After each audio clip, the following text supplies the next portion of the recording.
Good morning. आज हम लोग 8th क्लास का चैप्टर 1 परिमेय संख्या का MCQ करेंगे।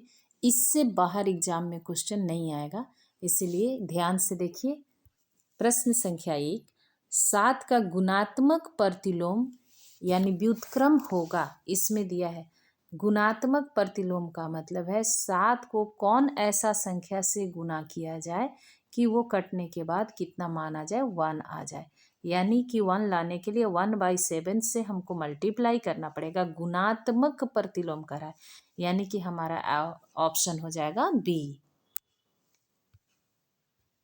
1/7। दूसरा है 7 का व्युत्क्रम होगा। व्युत्क्रम मतलब भी वही हो गया कि उसका उल्टा क्या से हम लोग गुना करेंगे कि ये पूरा पूरा कट जाएगा। तो हमारा ऑप्शन नंबर होगा 1/7।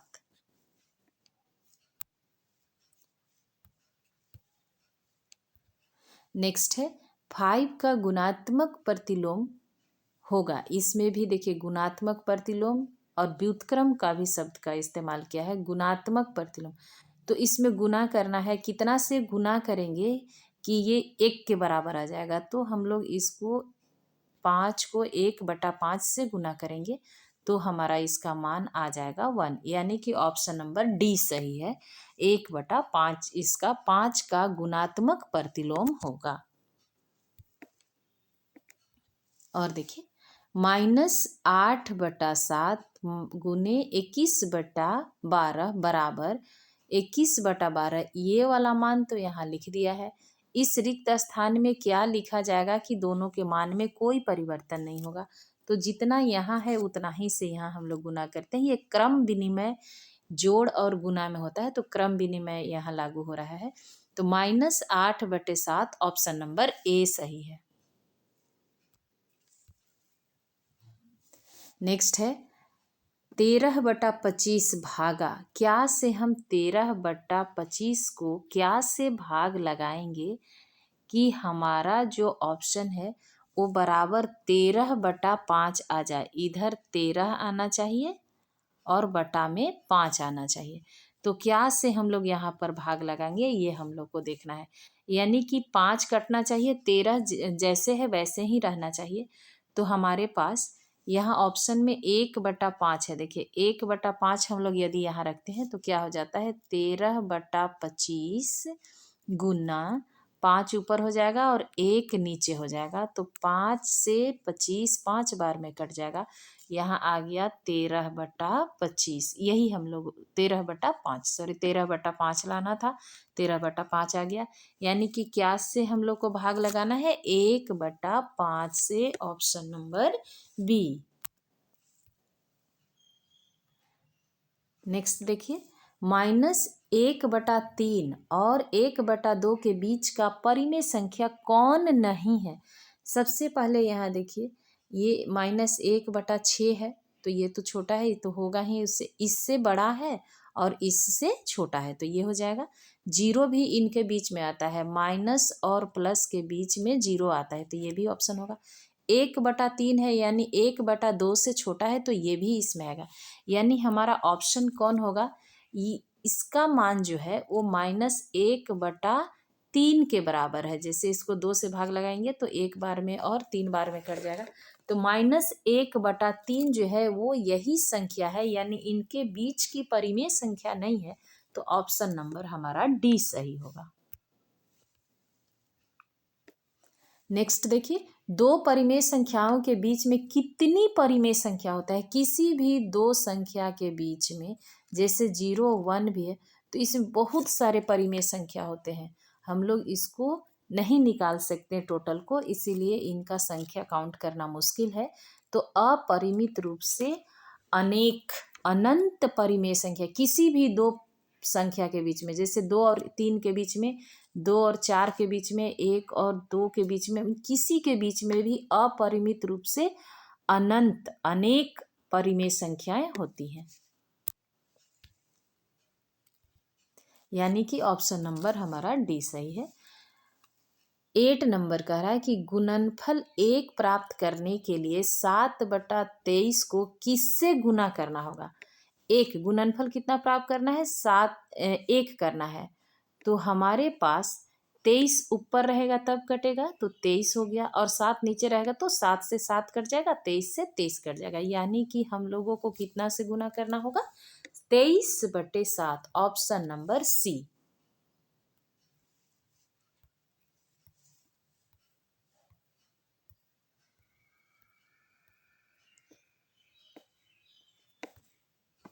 यहाँ देखिए नेक्स्ट है 3/4 का व्युत्क्रम होगा। 3/4 का व्युत्क्रम उल्टा क्या होगा? 3/4 को क्या से गुना करेंगे कि उसका मान 1 के बराबर हो जाएगा? तो 4 से 4 कटेगा, 3 से 3 कट जाएगा।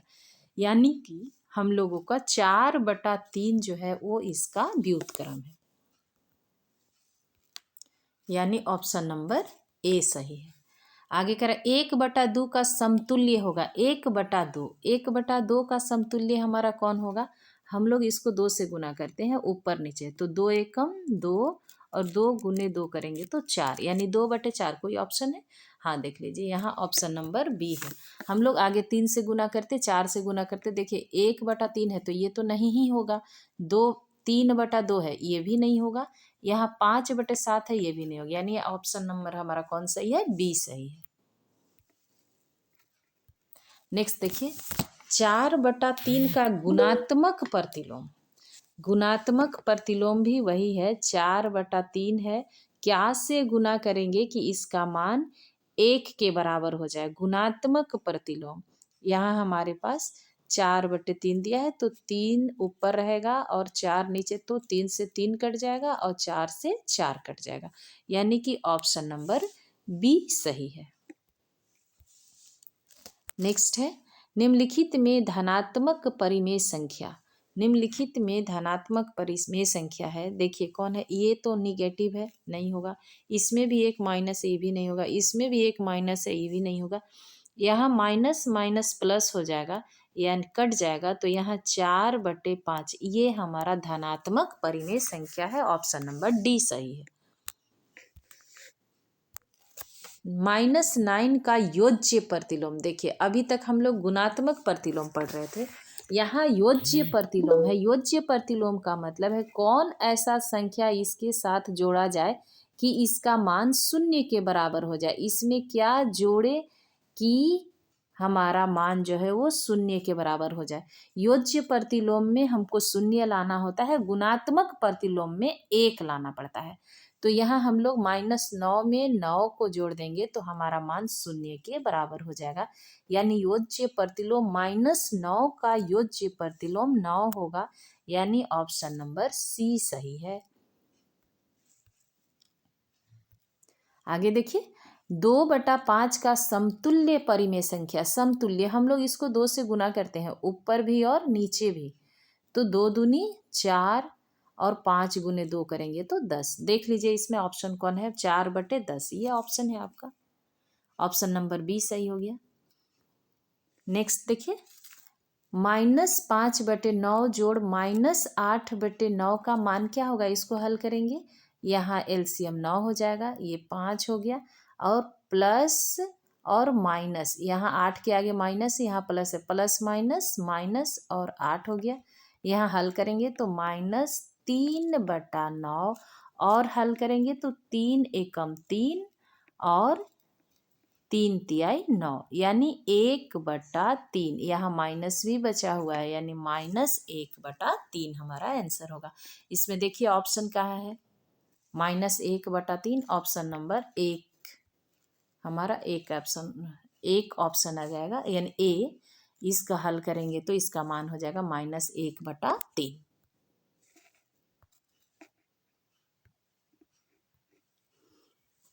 नेक्स्ट है 3/-5 गुने -5/3 का मान होगा। इसको हल करना है। देखिए माइनस से माइनस कट गया, 5 से 5 कट गया, 3 से 3 कट गया, यानी 1।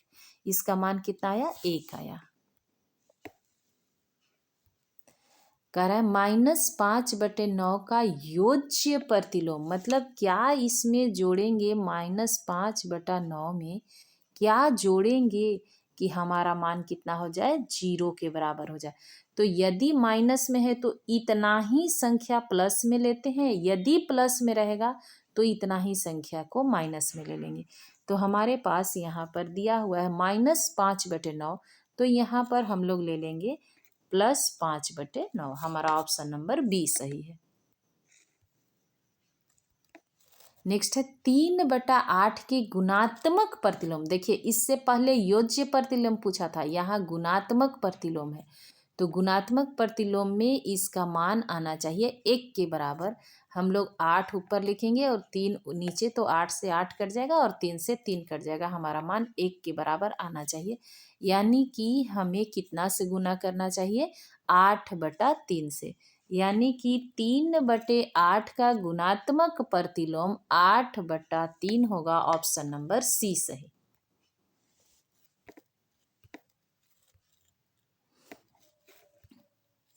यहाँ देखिए, दो परिमेय संख्याओं का गुणनफल हमेशा खाली जगह होता है।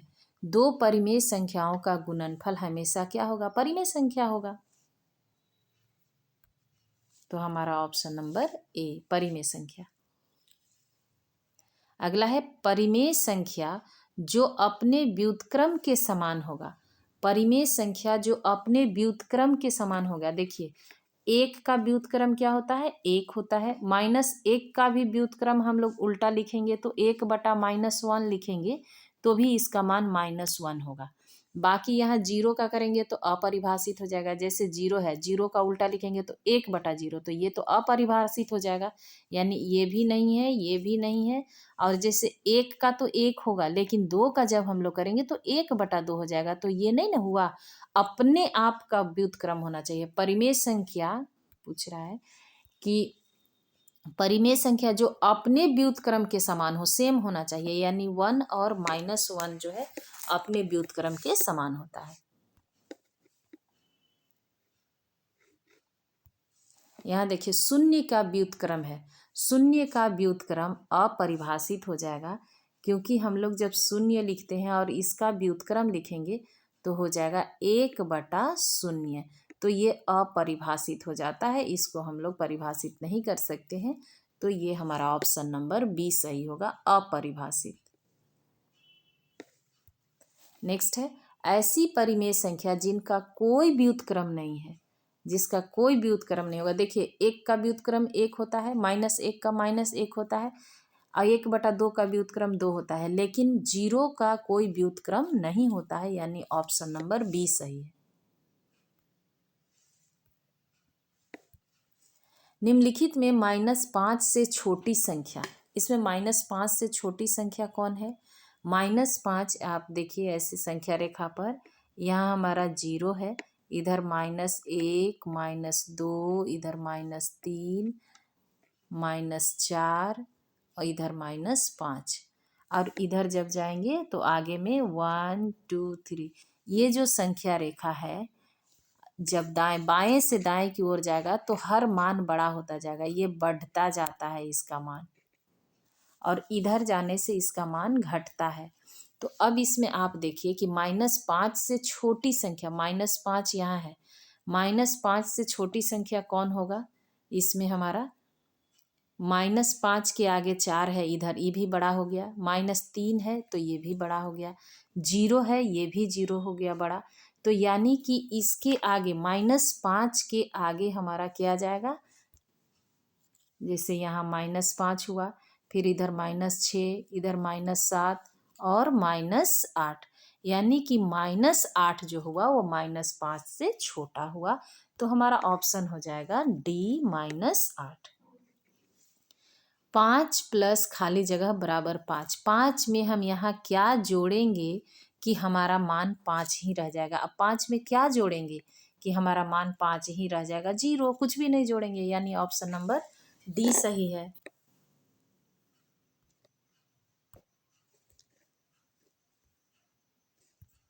यहाँ देखिए -6 + 6, यहाँ पर माइनस में दिया है कि -6 है और +6 है, तो इसका मान कितना हो जाएगा? +6 में से -6, एक प्लस में है एक माइनस में है, तो 6 में से 6 चला गया तो मान हो गया 0, यहाँ 0 के बराबर, यानी ऑप्शन नंबर ए सही है। कराए ए प्लस बी बराबर बी प्लस ए क्या कहलाता है, हम आपको पहले भी बताए हैं। इसमें जोड़ का क्रम विनिमय हो रहा है, स्थान चेंज हो रहा है। यहाँ देखिए ए के जगह में यहाँ बी लिखा है और बी के जगह में यहाँ ए लिखा है, केवल स्थान परिवर्तन है। अगर जोड़ का क्रम विनिमय का नियम लागू हो रहा है, क्रम केवल स्थान को बदल दिया गया है। तो हमारा ऑप्शन नंबर ए, जोड़ का क्रम विनिमय नियम है।